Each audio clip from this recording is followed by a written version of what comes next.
ఒకవేళ అప్పుడు వీలు కాలేదు అనుకోండి, ఆగస్టు 8వ తేదీ వరలక్ష్మి వ్రతం. ఇది భారతదేశంలో. మరి అమెరికాలో ఉండేటువంటి వారు వరలక్ష్మి వ్రతాన్ని ఏ రోజు ఆచరించాలి? ఈ సందేహము కొంతమంది అడుగుతున్నారు.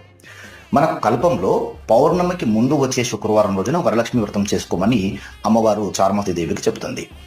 మన భారతదేశంలో పౌర్ణమి 9వ తేదీ ఉంది కనుక ఆగస్టు 8వ తేదీ శుక్రవారం రోజున వరలక్ష్మి వ్రతం చేసుకుంటాం. 9వ తేదీ శనివారం పౌర్ణమి ఉంది.